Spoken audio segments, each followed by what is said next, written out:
Selamat malam Bapak Ibu, anak-anakku semua. Selamat malam. Berkat dalam. Puji Tuhan, pada malam hari ini kita bisa kumpul kembali di tempat ini untuk mengadakan kajian yang kedua. Mulai. Selamat malam saudara-saudaraku Santa Ana. Selamat malam. Berkah dalam. Berkah dalam. Sukacitakah? Ya. Selalu tersenyum itu adalah sebagai satu tanda bahwa kita bersukacita, dan itu yang membuat kita sehat. Amin. Mari saudara-saudaraku, kita buka yang membawa syukur nomor 600. Kita nyanyikan ayat 1 dan 2. Sodomi domi redom, orang yang mengagukan penolong hidupku, ku tersesat dirapatkan, tubuh tak pun sembuh. Dalam nama Bapa dan Putra Roh Kudus. Amin.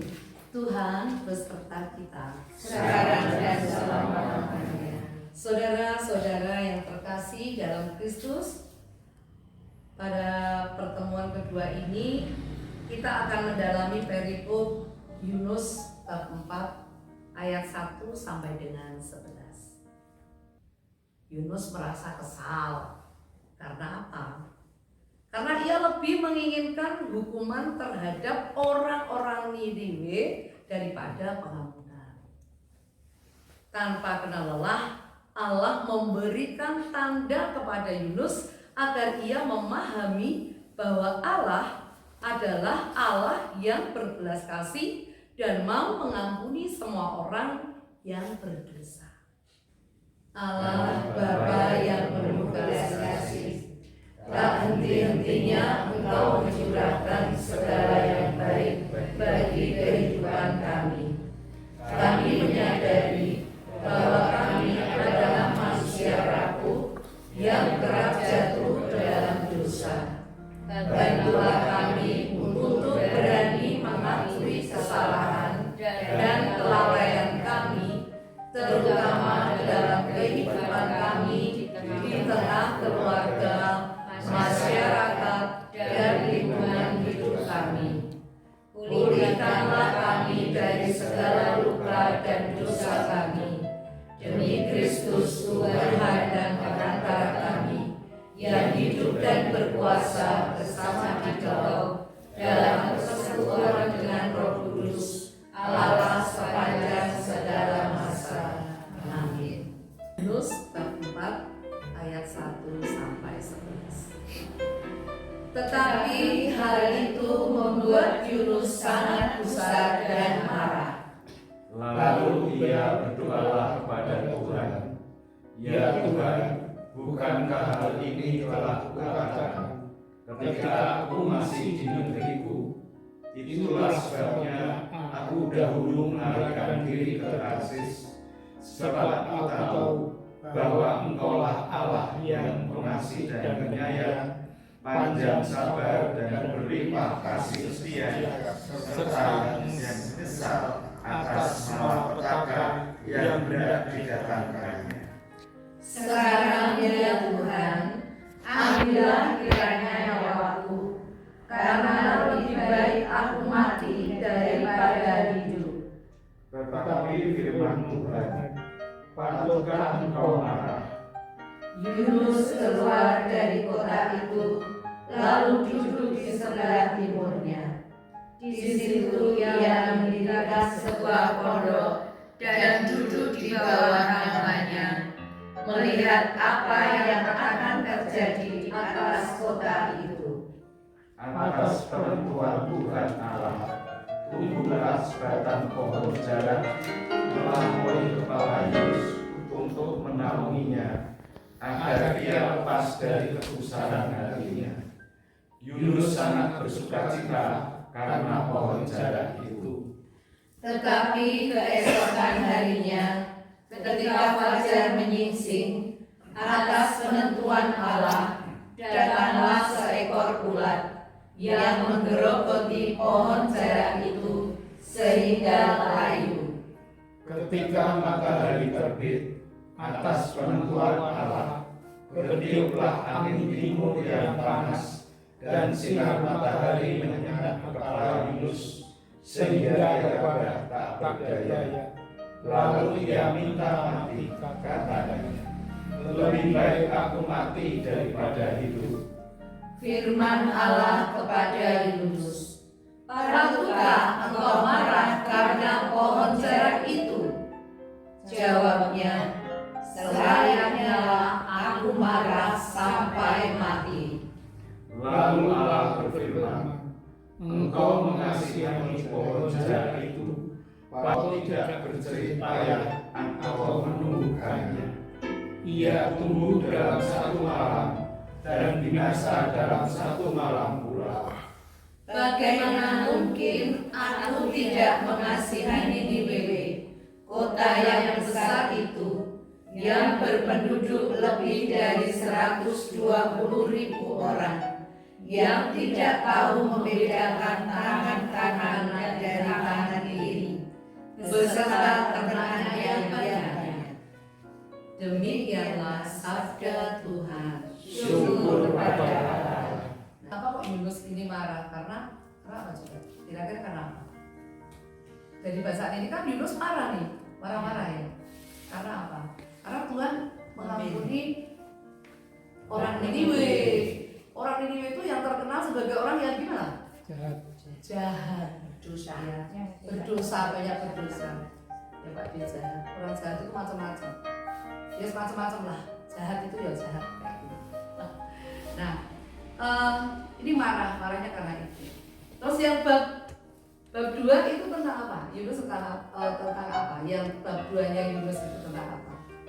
Tentang Yunus ada di dalam perut ikan, terus melas-melas gitu loh, melas-melas Tuhan. Ya, intinya melas-melas, pokoknya memuji-muji Tuhan kayak gitu. Terus akhirnya Tuhan juga kasihan Yunus, terus dimuntahkan itu tuh. Ya, terus habis itu wes mau meneh kono nang Niniwe yang bab 3 itu, ya toh? Terus Yunus pergi ke Niniwe ngomong, ya mau ditunggang balikkan itu kota Niniwe itu. Terus akhirnya Tuhan mengampuni orang Niniwe karena apa? Orang Niniwe pada bertobat. Dari rajanya sampai penduduknya sampai ternak-ternaknya nggak boleh makan, nggak boleh minum, puasa kayak gitu. Jadi Tuhan itu langsung, sarmoi, aku kasih menunggang balikkan, membatalkan. Terus karena Yunus apa itu? Tuhan membalas. Aku membalas. Wes kurang ajar wong ini gitu kan juga. Ben kapok. Aben kapok. Aja kita selesai ya, selesai ini. Sudah kita belajar dari kitab Yunus ini. Baik, kitab Yunus itu ada 4 bab. Bab yang pertama itu tentang Yunus yang disuruh ke Niniwe ning Gemang. Kalau orang ditasan banyak Gemang. Aku kasih kalau yang bab kedua Yunus naik perut ikan. Terus yang bab ketiga Allah membatalkan hukuman kepada Niniwe kan. Terus yang keempat ini tadi Yunus ngamuk-ngamuk, marah, lesu, pengennya mati baik. Nah, untuk yang pertama, mengapa Yunus sangat gusar dan marah kepada Allah? Saya mau. Oh iya, boleh, Daru, monggo. Karena yang jelas itu Yunus sangat istilahnya gusar dan marah karena Allah memberi pertobatan kepada orang-orang Niniwe. Ya. Dan di situ Allah kan memang Maha Pengasih dan Penyayang. Ya. Jadi seharusnya kalau Yunus itu istilahnya manusiawi, jengkel gitu. Jengkel. Jadi dia itu marah-marah kenapa Tuhan tidak menjatuhkan hukuman kepada rakyat Niniwe. Ya, makanya Yunus gusar karena Tuhan telah mengampuni karena perbuatan orang-orang. Yang lain mungkin mau nambah-nambah. Jika dia mau memberikan pertobatan itu dari segi manusiawinya Yunus wong kuwi ora trimo. Ora trimo ya Yesus. Berarti mau Itu. Jo suwe iki lho. Dhewe sosok yo ngono ya. Agar ana wong salah kok dimaafke ya wis ora apa-apa. Piye jadi kamu jure kan gitu. Ya, ini kita belajar dari sini ya. Oke. Apa bentuk persis dari ungkapan kegusaran dan kemarahan Yunus kepada Allah?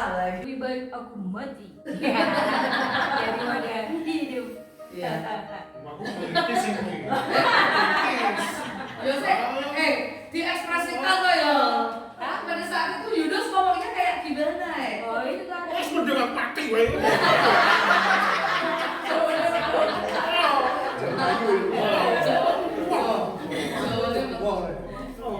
Itu tuh menggambarkan bahwa Yunus itu putus asa. Iya. Wes aku tambah urip kok ngene mending mati ya. Wong nek kahanan mau ora sanggup. Ya Kak, Coba bosan urip. Kak, Kan tadi kan Dipraktekkan. coba Kak, praktek dong Kak. Ngomong dong Kak. Yunus ini kita piye gitu loh Kak. Oke, Iya. Gusar dan marah itu kan ada Tapi malah ini bentuknya kalau orang aja apa? Karena di hadapan Tuhan dia paling ditumel lah.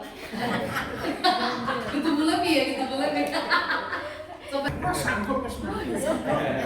Ora sanggup delok kahanan. Iya, pasti ada. Ajrei ngono to. Iya, Ajrei. Wah, juga yo kahanan kok ngene aku ora sanggup wis. Berarti intinya Yunus itu tidak sanggup melihat kebaikan Tuhan. ayo dibawa. Pertama itu kebaikan Ya, Tuhan. kecil. Dia melihat kenyataan iki wong salah kok yo ijeh wae. Terus ya Mas. Wah, terima. Suwe kali Paul ya.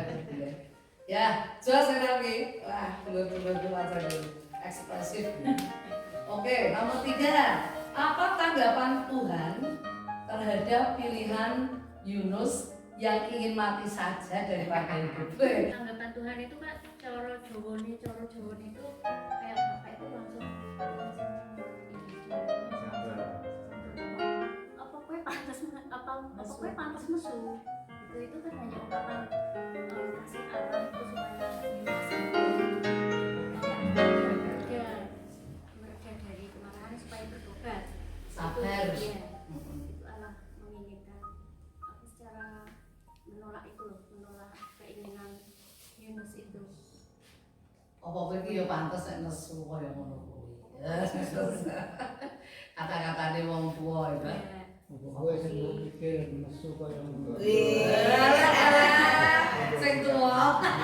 Surat kebapaannya muncul. Ya, sifat bapaknya muncul sopo sendiri. Sosok kita. Ya, opo iki yo pantes mati, pantes nesu kaya ngono. Kira pantes lah. Lele. Wis masuknya aku lah kok kowe paris. Sakit aku. Nek arep nesu dipikir meneh. Nah, guys. Di belakang layar. Dulu ya diselamatke kok manis. Oke, sip ya itu ya. Jawaban singkat padat berarti. Nomor 4. Tanda apa yang diberikan Allah untuk menyadarkan Yunus bahwa dia adalah pengasih dan penyayang yang mengampuni orang berdosa yang bertobat? Tanda niki opo? Apa itu tandanya ya? Siapa? Ya monggo di Belanda. Dan salah dibenarkan ya Bu. Iya. Ini saya Salah saya kok bener iki. membaca menurut kitab suci. Oh itu kan udah buka kitab suci, tak pikir lagi settingan karo Pak Budi. Jadi kiriman dari Pak Budi Budi. Tak pikir. itu ayat 6 atas penentuan Tuhan Allah tumbuhlah sebatang pohon jara melampaui kepala Yunus untuk menaunginya agar ia lepas dari kegusaran hatinya. Yunus sangat bersukacita karena pohon jara itu. Jadi Yunus menjadi sukana Merayukan Tuhan yang telah menumbuhkan pohon jara melebihi kepalanya. Gitu aja nih. Terima kasih. Ya, Saya belum siap soalnya tadi. Baru berlayar. Kok berlayar derajat.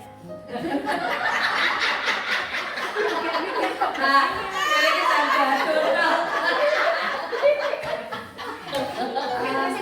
badut. Yuk, siapa lagi yang mau menambahkan? Coba. Ini tanda yang diberikan Allah itu.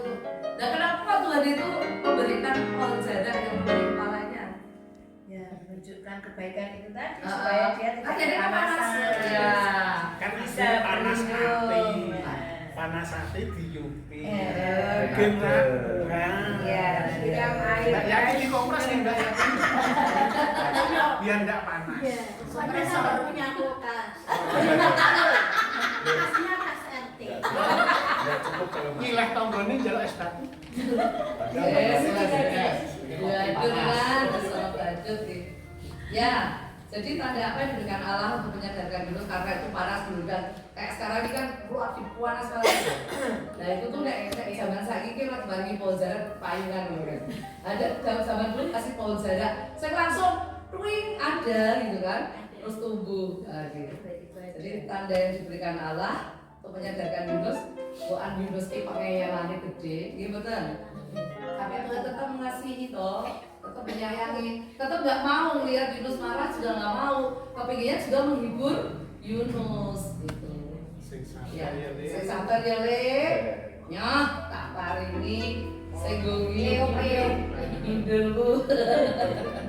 Paringi yuk.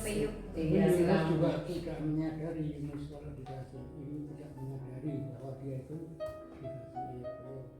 Kurang nyadari deh, kurang nyadar. Iya. Toko seneng bae ngono tadi. Wah, Tapi iya. orang ngerti ini kondi. Sekolah Gusti Allah toh. Ah, iya. Jadi dia ora sadar. Oke. Wah, senang-senang lah itu. Wes ora yuk wis seneng Mas. Dibayangkan kalau kita pas apa namanya? Panas-panas kayak gitu toh, tidur di bawah tuh enak banget toh. Sokir kayak mau gitu kan perlahan lerplok. Swarga doyo. Oh ya balik. Sudah ya, ini ya, jadi pohon jara yang diberikan Tuhan melebihi kepalanya, jadi bisa buat itu. Kemudian yang terakhir nih 5, apa reaksi Yunus ketika pohon jara menjadi layu karena digerogoti ulat sehingga sinar matahari menyengat kepalanya hingga dia rebah tak berdaya, dan apa tanggapan Allah terhadap reaksinya itu? Siapa yang mau? Yunus frustasi. Loyo ya. Hah? Yunus akhirnya frustasi. Frustasi? Terus beri ekspresi dengan frustasi. Frustasi ya dia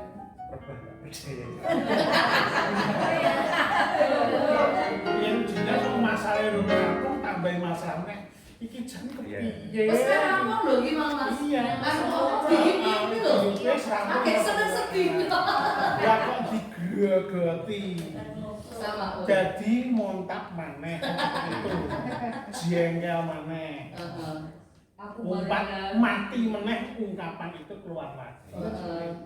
Ungkapan itu keluar lagi. Kayak dipermainkan ya. Iya. Dulu tak coba. Iya. Reaksi Yunus berarti kembali gusar dan marah serta kecewa. Ini kan kalau kita lihat dari awal tadi tentang dua pihak, yang satu kecewa, yang satu sabar. Yang satu kecewa itu karena keinginannya tidak sampai. Yunus kan keinginannya kan Niniwe dibom. Yunus kan keinginannya pohon jara itu tidak digogoti ulat sehingga jatuh berteduh. Itu kan keinginan Yunus. Tapi ternyata keinginan itu dua-duanya tidak tidak terlaksana, sehingga Yunus gusar, Yunus marah, Yunus kecewa, sehingga sampai sebetulnya nggak begitu sepele masalahnya, tapi menjadi tidak berdaya karena menanggung kecewaan dan rasa iya, sehingga yang sepele menjadi besar. Dan lalu nomor 5 ini kan ada dua pertanyaan nih, tanggapan Allah bagaimana? tanggapan Allah ternyata tetap sabar, dan ternyata Allah punya rencana tetap ingin mempertobatkan Yunus, yaitu dengan apa? Dengan memang sengaja memutus ulat untuk menggerogoti dalam jarak itu, sehingga lalu si Yunus yang apa tadi tadinya besar, kemudian sudah nyaman di keadaan Yunus yang memang ngayalan itu, nggak nyadar bahwa itu sudah dirancang oleh Tuhan. Allah itu dalam skenario untuk mempertobatkan Yunus, tapi dia nggak nyadar karena ngayalan. Malah Jengkel.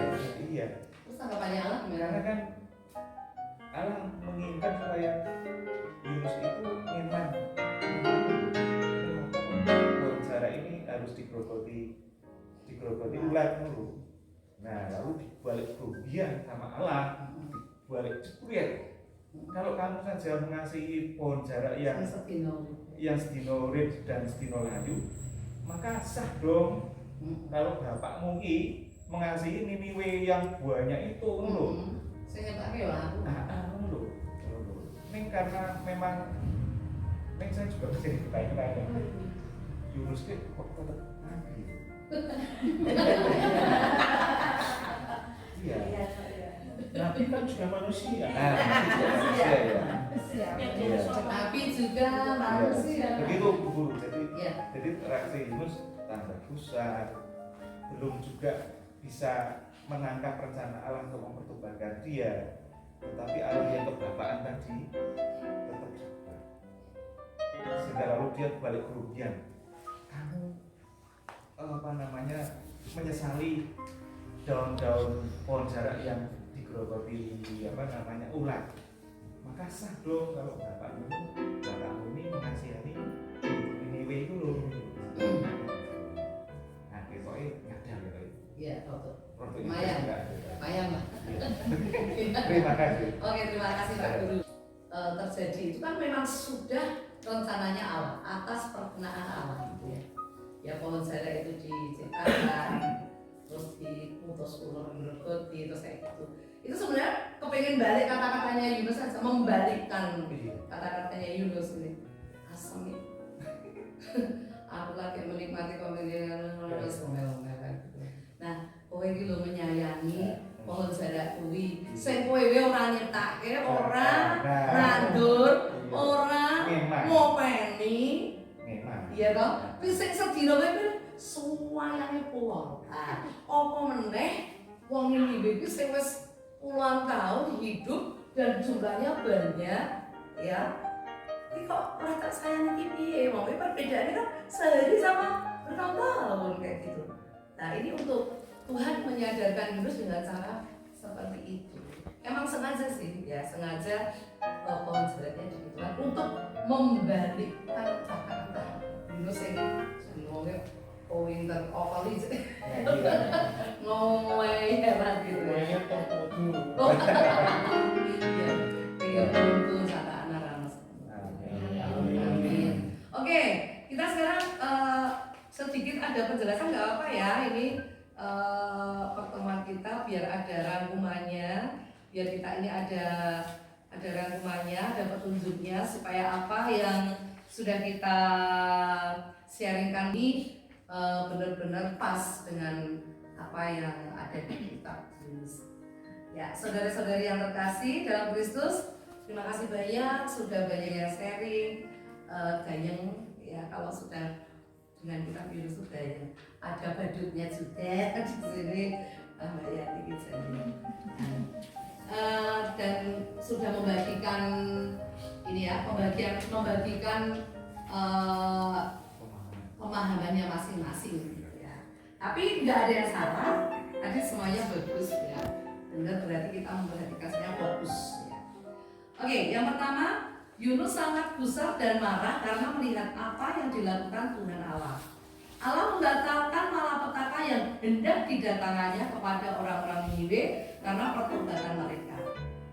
Yunus gusar dan marah karena Allah itu pengasih dan penyayang. Nah, disampaikan sama Pendeta Ru juga ya. Bagi Yunus, Allah seharusnya bersikap adil dengan menghukum penduduk Niniwe karena kejahatan mereka, bukan malah mengampuni mereka.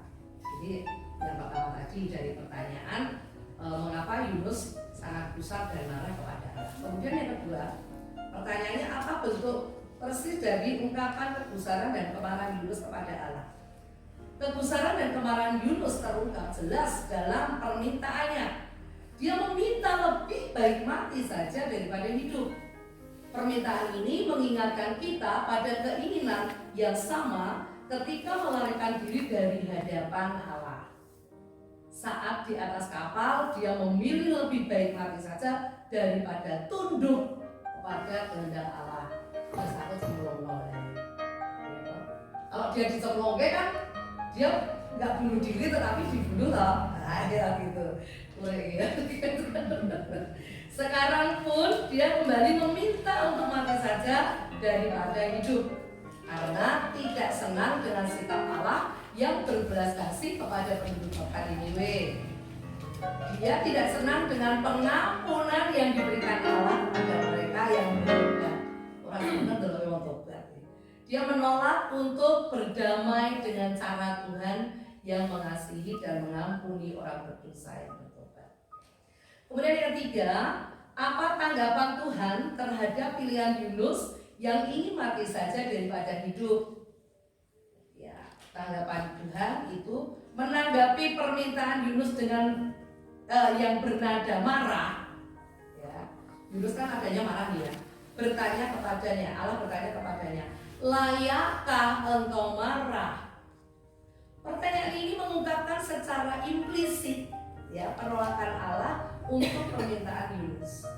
Jadi Yunus sama-sama sidik lah Inggris gitu ya. Kalau eksplisit itu kan terang-terangan. Kalau ini sama jenis gitu.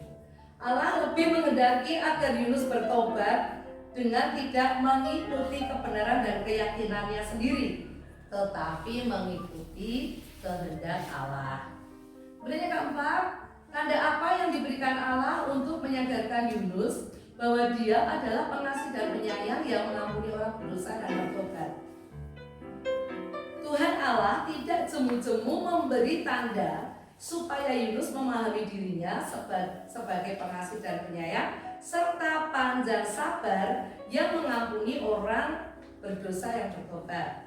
Tanda kasih sayangnya kepada Yunus diungkapkan dengan menumbuhkan pohon jarak dalam satu malam. Tindakan Allah ini membuat senang dan bersuka cita karena dia terlindungi dari panas terik. Dari sini terlihat kepribadian Yunus yang sesungguhnya. Ia bersuka cita ketika menerima dari Tuhan sesuatu yang menyukakan dirinya. Sebaliknya, ketika menerima sesuatu yang berbeda dari keyakinannya, ia menjadi gusar dan marah. Ya, akhirnya ya. Dulu nyak kita begitu ya. Tapi sekarang enggak. Sudah tahu kan, apapun Tuhan tetap sayang sama kita ya. Lagi. Ini pokoknya kayak Yunus kita kok berkele iki. Pokoknya nek menyenangkan ya jadi seneng, nek tidak menyenangkan ada jengkel marah protes.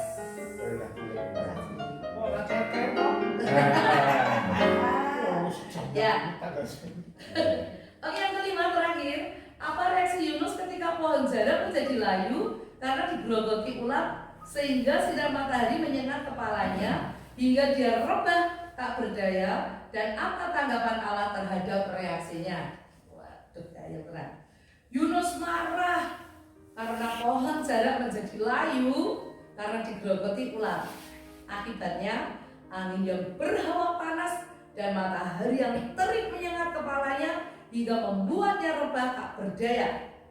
Dalam situasi inilah dia berontak kepada Allah dan memilih lebih baik mati saja daripada hidup. Bola bali jaluk mati. Ya. Menanggapi pemberontakan. Rasa pengakuan dosa ini kan. Menanggapi pemberontakan dan protes ini, Allah lagi-lagi menyatakan dirinya sebagai pengasih dalam sebuah pertanyaan retoris. Bagaimana tidak aku akan sayang kepada Niniwe, kota yang besar itu, yang berpenduduk lebih dari 120.000 orang, yang semuanya tak tahu membedakan tangan kanan dari tangan kiri dengan ternaknya yang banyak. Nah, melalui pertanyaan ini diungkapkan kasih sayang Allah kepada orang-orang berdosa yang bertobat. Allah itu mengampuni para pendosa yang bertobat, sekaligus juga berbelas kasih kepada mereka yang tidak sadar bahwa mereka berdosa sebab mereka adalah ciptaannya. Jadi Tuhan itu benar-benar kepada kita semua ini, seperti subtema kita pada malam hari ini, kasih Allah menggerakkan pertobatan. Ya, jadi orang yang bertobat mau sesalah apapun, tapi Allah itu benar-benar ya semerah buat kondisi, maka akan dijadikan seperti apapun, seperti bulu domba, seperti salju, seperti bulu domba. Itulah yang membuat Allah memberikan pengampunan kepada orang ini, karena Allah itu sayang sama orang ini dan kita semua. Jadi apa yang sudah kita sharingkan tadi itu benar-benar tepat kayak yang ada di penjelasan teks dari saudara-saudara kita ini, benar-benar mendalami apa yang ada di kitab Yunus bab yang keempat. Luar biasa, sangat keren. Tepuk tangan buat saudara. Ya, oke. Dan ini lagi nih, sharing aksi nyata. Loh saya ini aksi nyata ya. Ini saksinya apa lo ya? Gue udah sih jawab sesok lah, gue sih melek. Ojo mengada-ada. Ojo mengada-ada lagi, tenanan lagi. Ada baru. Yo, saudara-saudari yang terkasih, sekarang marilah kita bertanya kepada diri kita sendiri, berbagi pengalaman dan membangun aksi nyata. Beberapa hal yang dapat kita bagikan adalah mengenai yang pertama, bagaimana sikap saya saat berhadapan dengan sesama yang tidak adil dan meragukan berarti lah ngantuk mocok padahal aku sudah ya, dan merugikan orang lain. Gimana nih? Jadi bagaimana sikap saya pokoknya saya kita masing-masing ya. Coba nanti siapa yang mau menjawab ini? Siapa? Menanggapi. Oh, mana sih jawab? Iya, benar. Bagaimana sikap saya saat berhadapan dengan sesama yang tidak adil Jujur loh, dan merugikan orang lain? Yo jengkel, konyol itu tetap masuk. Iya kaya Yunus kedua. Tapi KSN yang kedua ini tentang pertobatan. Semoga itu diri saya tidak seperti itu lagi. Saya bertobat. Amin, saudara, amin. Yes, ada lagi. Iya kayak gimana ya? Apa? Baju lagi. Bagi ngomong. Setuju dengan gubernur.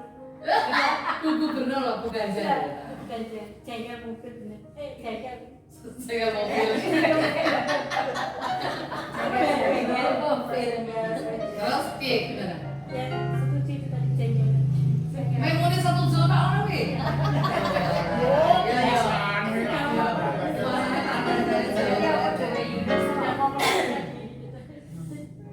Apalagi, apakah kalau ada orang yang tidak adil dan merugikan orang lain menjadi bahan gibahan? Itu mesti ya. Manusiawi itu terjadi juga. Jadi ya Tapi pelajaran untuk perempuannya apa ya? kalau Ini kan yang disampaikan itu semua kan sifatnya manusiawi, jengkel, orang terima dan sebagainya, lalu dihubungkan dengan apa yang bisa kita lakukan sebagai untuk meminimalkan sifat manusiawinya itu.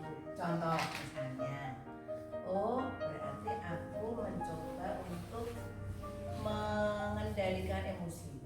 Itu kan tadi kan perasaan-perasaan emosi, maka salah satu cara yang bisa dilakukan aksi nyata loh itu namanya aksi nyata yang dengan lakukan arep ajar sabar, gitu.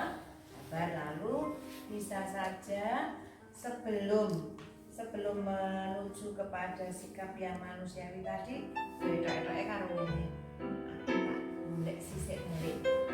Ngopo yo? Wong kuwi kok bersikap tidak adil dengan orang lain. Itu kan bisa saja nanti dengan bertanya dari hati ke hati, diundang empat mata. Ini aksinya tadi. Menurut saya kok begitu. Ya. Ada juga gini, itu kan kalau itu mungkin terlalu luas.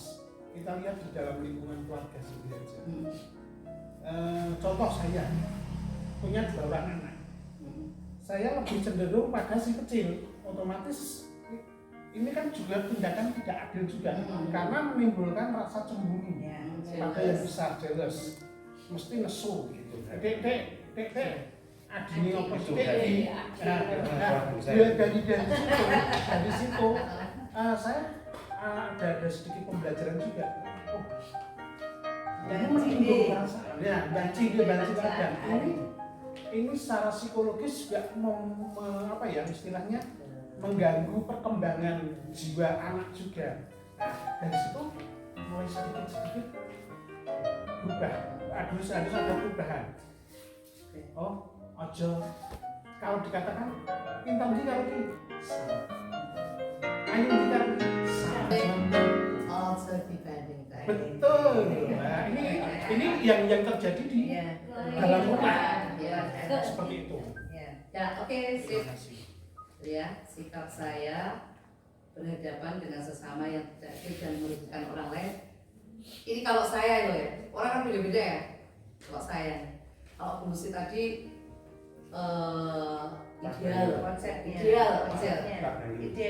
idealnya seperti itu ya.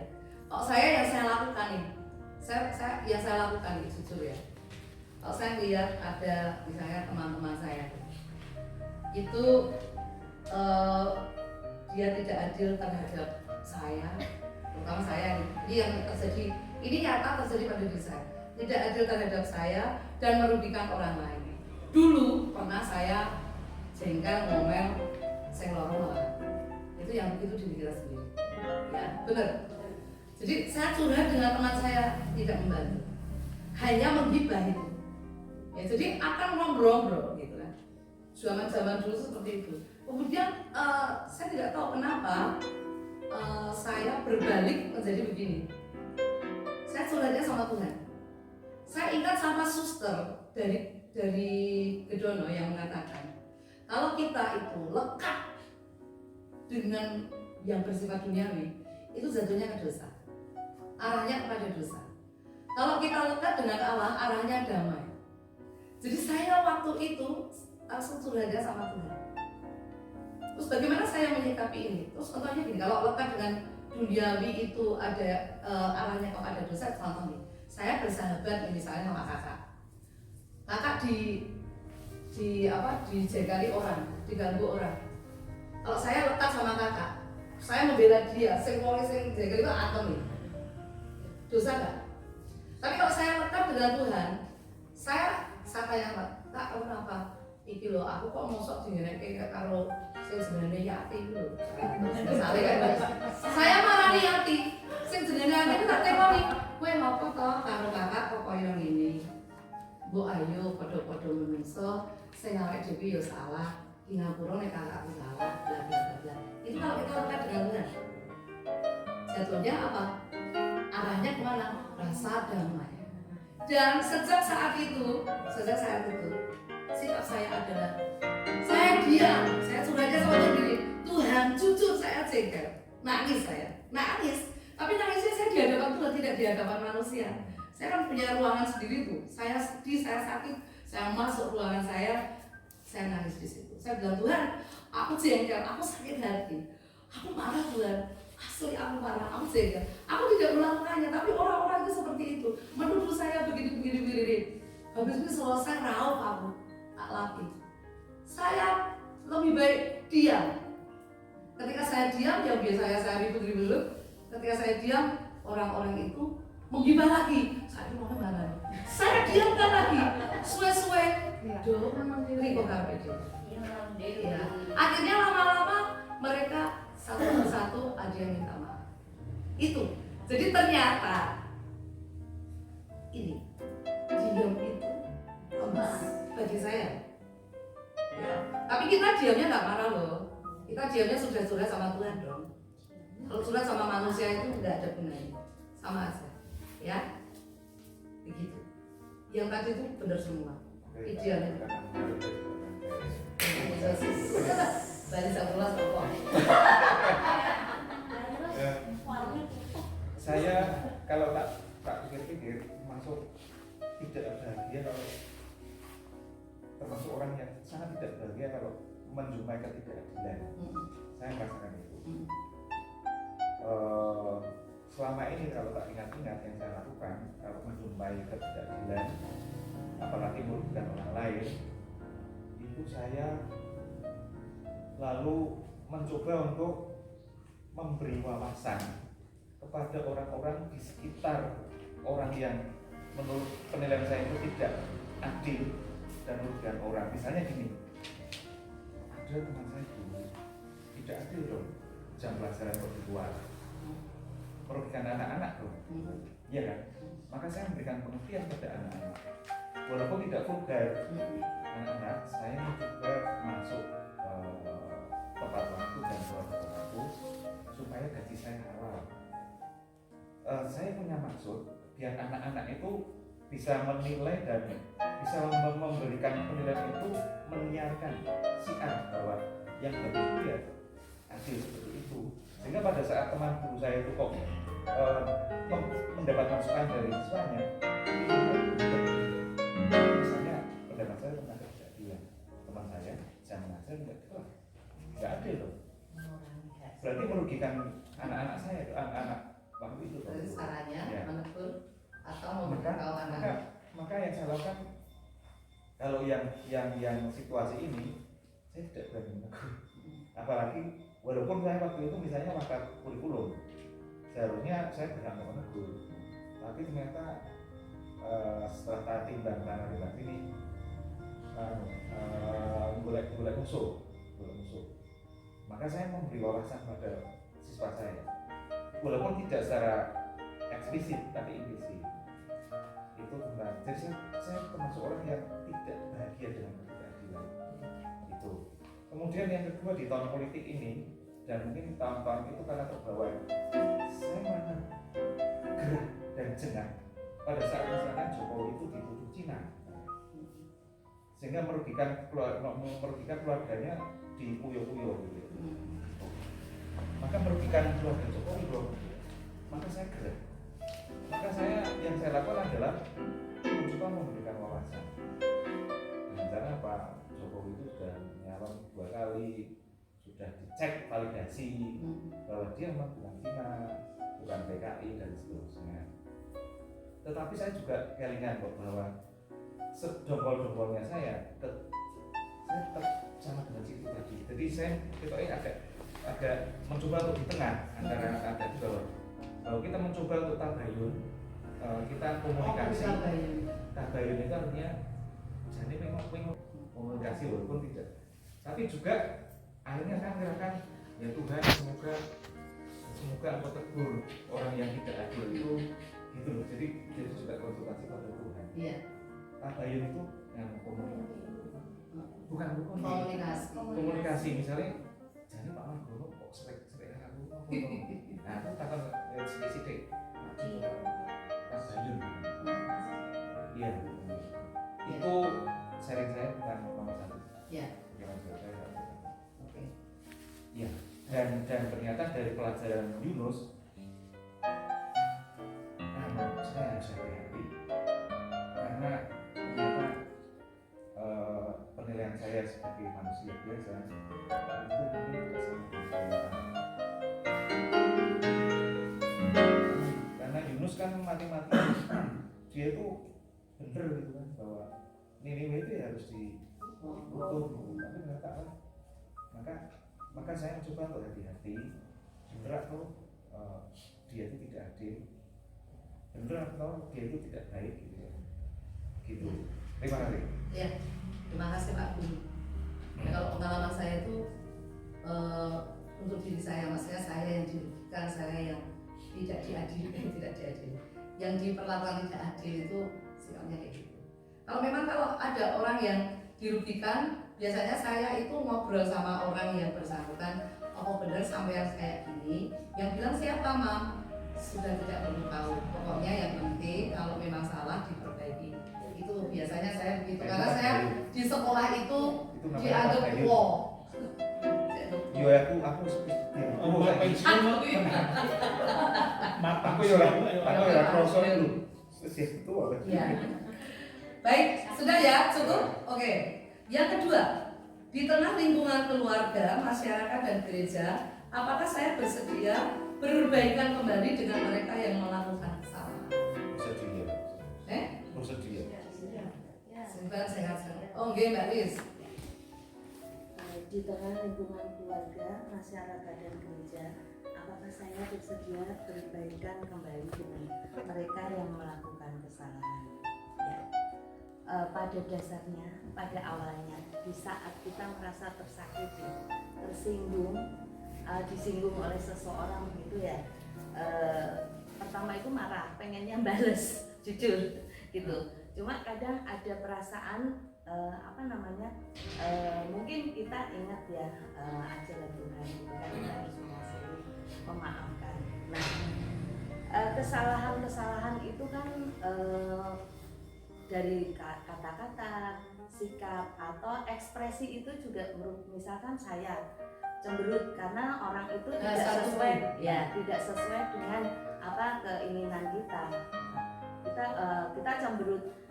Nah, itu juga sudah merupakan suatu kesalahan karena membuat seseorang tidak nyaman dengan situasi seperti itu. Nah, terus dan juga dengan kata-kata misalkan menyinggung. Nah, itu kesalahan. Nah, kalau saya pribadi sebetulnya sering juga ya terjadi hal seperti itu yang membuat kita marah, kita merasa tersakiti, tersinggung. Nah, itu ya otomatis memang rasanya pengen bales gitu, tetapi dengan berjalannya waktu, nah kita mendekatkan diri, maksudnya berdoa, biasanya hati kita lebih damai, nyaman ya. Jadi untuk perbuatan orang di lingkungan kita, keluarga gitu tuh sudah bisa, maksudnya membuat dengan berdoa mendekatkan diri pada Tuhan, maksudnya seperti Mami itu menyendiri hanya dengan Tuhan. Tuhan, kenapa kok itu begini sama saya? Jadi kita serahkan aja, kita berserah, mohon ampunilah orang yang salah itu. Otomatis dengan berjalannya waktu, perasaan untuk marah tidak ada, yang ada hanya memaafkan. Mantap. Ya, jadi intinya mau berbaikan, bersedia berbaikan kembali dengan mereka yang melakukan kesalahan. Ya. Walaupun butuh proses. Iya, butuh proses. Butuh proses. Bisa dengan tiba-tiba salah terus kita maafin gitu. Di akal sehatnya itu kadang nggak ada ya, kalau orang Padahal sehat sekali loh. Sakiti itu. Nah, proses itu masing-masing kita beda. Ya, ada yang langsung bisa. Ya, ada yang bisa. Saya menambah sedikit. Saya setuju dengan Mbak Liz. Ini seperti yang pernah saya alami ya. Jadi saya itu ya sudah berdoa seperti Mbak, terus sudah mengaku dosa sama Romo, tapi secara manusiawi kalau ketemu orangnya itu terus jengkel. Jadi percuma saya mengaku dosa sampai itu ya sengaja Mami. Ini ya, saya dapat pengetahuan ini dari suster juga. Seringkali orang itu bilang ini manusiawi, tetapi itu kita tidak boleh mengutamakan itu, gitu loh. Kalau kita selalu ya kesalahan, kok manusiawi, itu kita tidak bisa baik, gitu loh. Jadi kalau kita mau baik, jangan sering ngomong itu manusiawi, gitu. Ya emang ini saya pengetahuan dari suster ya, dan itu saya cerna benar juga. Kalau kita itu menghalalkan dalam tanda petik manusiawi, itu kita nggak marah. Manusiawi dong kalau sakitnya marah kayak gitu. Itu kita ke arah pertobatan itu lama gitu. Sedikit wawasan mungkin. Kita berusaha jangan sampai menghakimi. Nah, Jadi itu bisa menjadi akar pahit ya Pak. iya. Kan Bahagia, berarti kita papan, sudah menjadi hakim menghakimi. Iya. Oke? Oke. Just. Terakhir, ketika saya melakukan kesalahan terhadap orang lain, beranikah saya untuk mengakui kesalahan saya dan meminta maaf? Berani. Oke? Iya, Berani. Saya pernah pasti Ah. waktu saya kerja pertama kali ya Pak. Saya langsung mencarikan kerjaan sama ibu, dibilang suruh bawa pulpen tok. Terus saya kerja, terus itu langsung dikasih sama adik saya, kasih kerjaan ini. Terus Mbak Sri nanti ke ruangan saya ambil mutabor. Saya soalnya mutabor saya kan kerja di Mebel Alam Indah di Inawi dulu. Apa itu ada yang ngobrol, bosnya kan saya sudah di ruangannya di depan, jadi lagi ngitung uang. Saya menjadi pada dulu, saya kan mainan pulpen pilot, cetak-cetik, saya nggak tahu kalau mengganggu, tapi bos saya diam dulu, soalnya sini ada tukang yang telepon, terus saya kan yang dikasih ruangan untuk membagikan uang dan kasihkan saya lagi ngitung uang, dan daripada saya mau lihatin bos saya kan cetak-cetik terus setelah itu ini nggak ada uangnya, tapi bos saya kerja itu baik. Setelah apa itu saya membagikan bon uang tukang itu saya terima uangnya, terus saya kasihkan pada tukang-tukangnya sudah pergi. Lalu kembali uang saya, Pak. Terus saya datang, langsung duduk, narik di depan saya belum duduk. Saya Mbak Sri, saya minta maaf ya, saya nggak suka kalau Mbak Sri itu di depan orang langsung mainan pulpen, dan terus setelah itu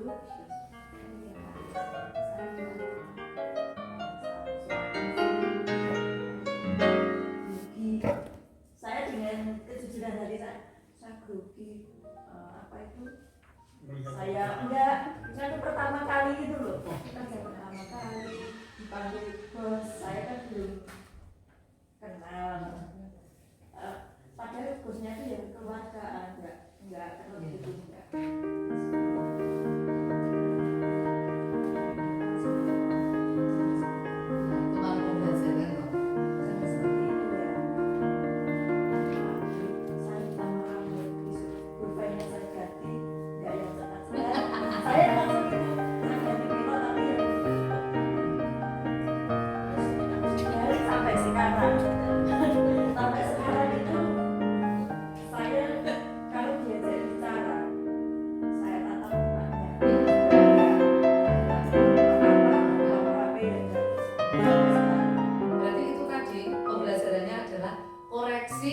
Dikoreksi tapi kita mau menerima gitu ya, kita minta maaf, terus dikoreksi, kita minta maaf, kita menerima, dan kita tuh duanya kan baik gitu loh. Orang ini kan ada orang yang dikasih tahu tuh kayak nggak mau dikasih tahu karena bahaya.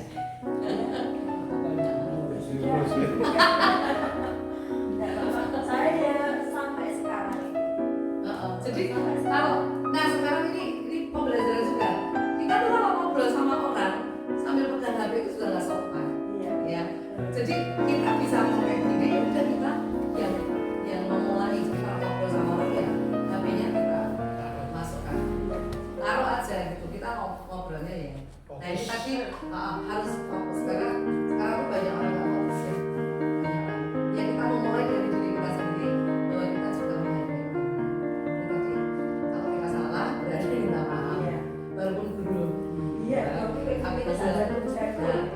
Dan hasilnya apa kalau kita itu minta maaf? Plong. Ya pembelajarannya. Saya kira gitu ya. Terus berarti itu ada Ada. pas kan? Pas itu pas ada. Siap. Sangat luar biasa, saudara-saudara. Sosial dengan karakternya masing-masing, cara menyampaikannya masing-masing, kelucuannya masing-masing. Selesai sudah.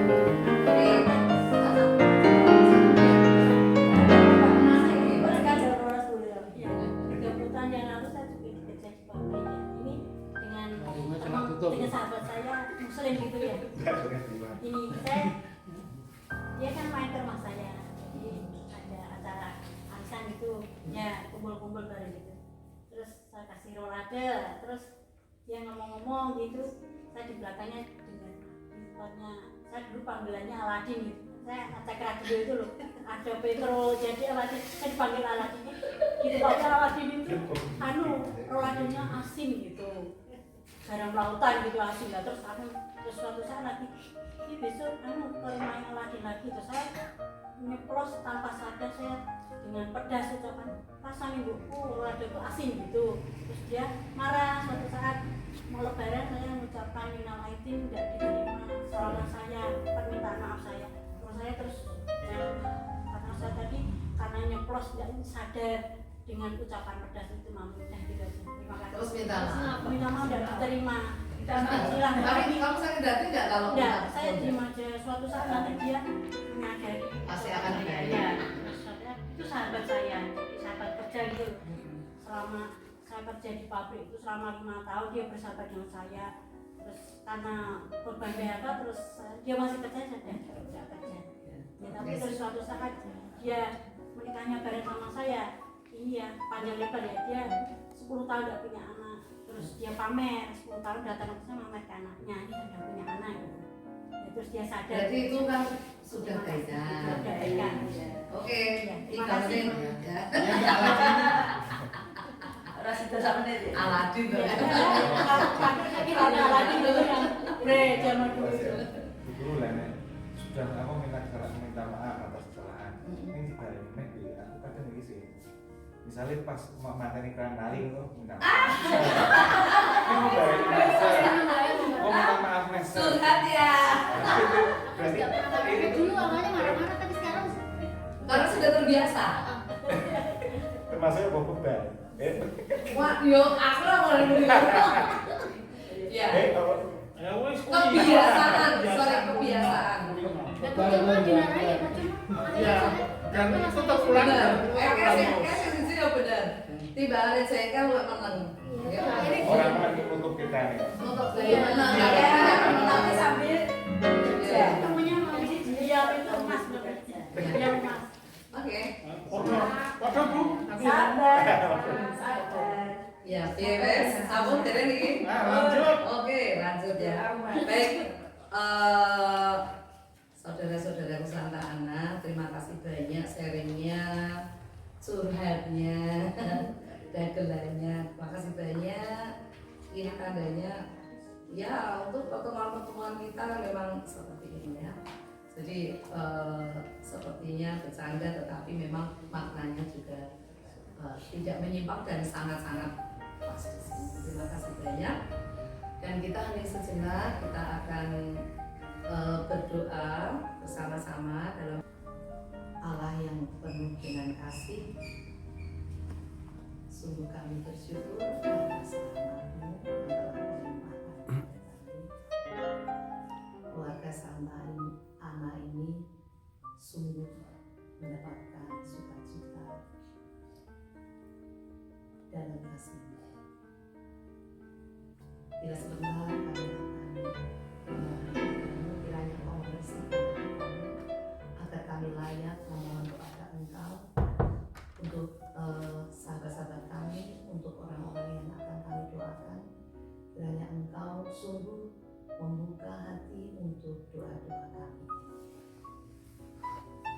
Allah Bapa yang Maha Kasih dan Maha Penyayang, kami bersyukur kepadamu atas pertemuan PKS yang kedua pada malam hari ini. Terima terima kasih atas pembelajaran tentang kisah Nabi Yunus. Semoga semakin hari kami semakin menyadari akan kebaikan dan kemurahan. Kami mampu untuk membuka diri untuk menerima kembali orang-orang yang pernah menyakiti diri kami karena kesalahan yang telah kami perbuat. Kiranya kami semakin sadar dengan apa yang kami lakukan. Kami mohon. Kabulkanlah doa kami ya Tuhan.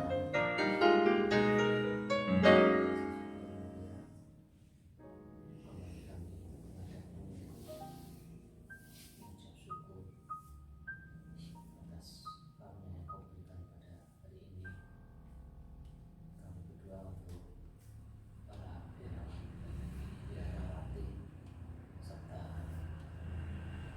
para gembala kami, Romo Fajar dan Romo Bibi. Semoga kau berikan kesehatan, panjang kebahagiaan, serta kau jaga dari segala godaan cobaan, sehingga mereka bisa membanggakan kami, umatnya yang ada di wilayah Kristus. Semoga kami juga bisa menguatkan iman kami, mendengar dan melaksanakan semua ajaran dan firman kami. Kabulkanlah doa kami ya Tuhan. Segala puji dan syukur kami berikan kepada-Mu ya Bapa, karena pada malam hari ini Roh Kudus-Mu menyertai kami, keluarga besar Santa Ana ini dalam PKSN yang kedua. Di mana dalam PKSN ini kasih-Mu lah yang selalu membimbing kami untuk boleh selalu bertobat, karena kami sebagai manusia yang lemah dan yang dosa ini. Bimbinglah selalu keluarga besar Santa Ana ini ya Bapa, agar pada pertemuan ini kami boleh selalu mengintrospeksikan diri kami masing-masing, sehingga mereka boleh kembali bersemangat untuk menjalani hidup ini sesuai dengan kehendak-Mu. Kami juga berdoa kepada saudara-saudara kami yang pada malam hari ini belum bisa berkumpul, karena yang sakit biarlah membuat jamah mereka agar segera sembuh kembali, serta mereka yang ada keperluan biarlah suatu saat boleh mereka untuk selalu berkumpul bersekutu dalam keluarga besar Santa Ana ini. Kami mohon Kabulkanlah doa kami ya Tuhan. Demikianlah ya Tuhan, doa kami. Kiranya Engkau berkenan untuk mengabulkan doa kami demi Kristus Tuhan dan pengacara kami. Amin. Saudara-saudaraku Santa Ana yang terkasih, seperti tadi yang sudah kita sharingkan bersama, marilah kita benar-benar mewujudkan aksi nyata kita yang kita pelajari pada kesempatan hari ini. Apa-apa yang seperti yang sudah Allah lakukan, dan karena kita ini pengikut Allah, maka kita juga tidak mudah, tapi kita harus berusaha dan yakin bahwa Allah itu tidak akan pernah meninggalkan yang berusaha untuk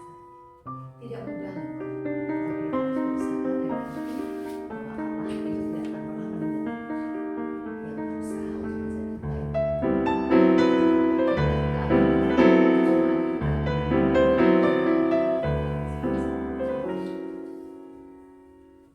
Marilah kita berdoa. Bapa yang pengasih dan penyayang,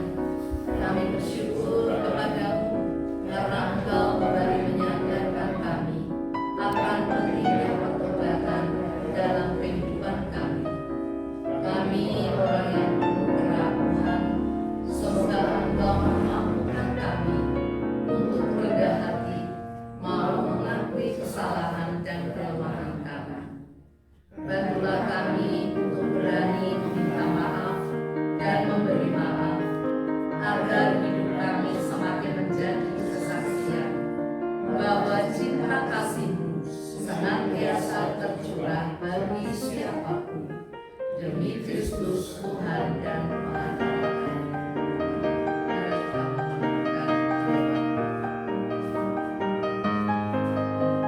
Mari kita mendengarkan firman sekarang dan selama-lamanya. Semoga Allah Bapa yang Maha Kuasa melimpahi kita.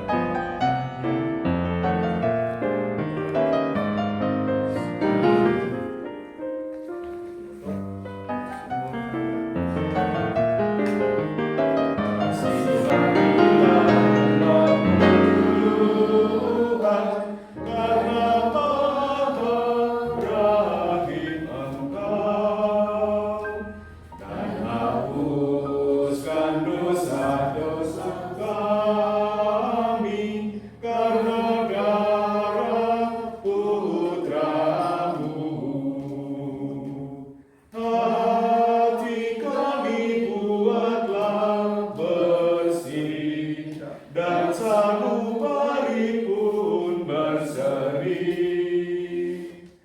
agar bersorak-sorai lidah kami